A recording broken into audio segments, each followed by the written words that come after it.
ତ ଦର୍ଶକ ବନ୍ଧୁମାନେ ଆଜି ଆପଣମାନେ ଦେଖିବାକୁ ପାଇବେ ତୋ ପାଇଁ ମୁଁ ତୋରି ପାଇଁ ମୁଁ ସିରିଏଲ୍ର ମହାଧ୍ୟାୟ ଯେ କିପରି ଚିକି ରୁହିର ଫଟୋ ଚାରି ସାଇଡ଼୍ ମହମବତୀ ଲଗାଇ ସେଠାରେ ନିଆଁ ଲଗାଇ କହୁଛନ୍ତି ଯେ ତୁ ଦେଇଥିବା ପ୍ରତି ଜଖମର ମୁଁ ଗଣି ଗଣି ବଦଲା ନେବି। ଓ ଏହାର କିଛି ସମୟ ପରେ ରୁହି ପୁଲିସ୍ ଷ୍ଟେସନରୁ ଲୁଚି ପଳାଇ ଆସି ବାହାରେ ଚିତ୍କାର କରି କହୁଛନ୍ତି ଚିକି ଚିକି କେଉଁଠି ତୁ ଜଲ୍ଦି ବାହାରକୁ ଆସ। ଏହାପରେ ଚିକି ବାହାରକୁ ଆସିଥାନ୍ତି ଏବଂ ରୁହିକୁ ଦେଖି ତା ସାମ୍ନାରେ ଠିଆ ଯାଆନ୍ତି ଏବଂ ତାପରେ ସେ କୁହନ୍ତି ଯେ କହିବେ ଯେ ତୁ ବହୁତ ହେଲା ତୋ ଏବଂ ମୋ ଭିତରେ ଖେଳ, ଆଜି ଏଇ ଖେଳକୁ ଏଠାରେ ଶେଷ କରିଦେବି। ଆଉ ଏତିକି କହି ରୁହି ଚିକି ଆଡ଼କୁ ଗୋଟେ ଛୁରୀ ଆଗକୁ ନେଉଥାଏ। ସେତେବେଳେ ରାମ ଆସି ସେଠାରେ ପହଞ୍ଚିଯାଏ ଏବଂ କହେ ଯେ ମୁଁ ଥିଲା ଯାଏ ମୋର ଚିକିର କିଏ ମଧ୍ୟ କୌଣସି ଅସୁବିଧା କରିପାରିବ ନାହିଁ।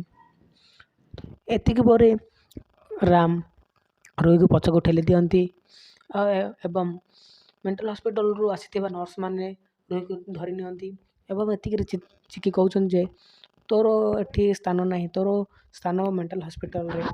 ଏତିକି କହିଲା ପରେ ମେଣ୍ଟାଲ ହସ୍ପିଟାଲର ଲୋକମାନେ ରୁହିକୁ ଧରି ବାହାରକୁ ନେଇଯାଆନ୍ତି। ତ ଦର୍ଶକ ବନ୍ଧୁ ଆପଣଙ୍କୁ କ'ଣ ଲାଗୁଛି ଆଗକୁ କ'ଣ ହେବ?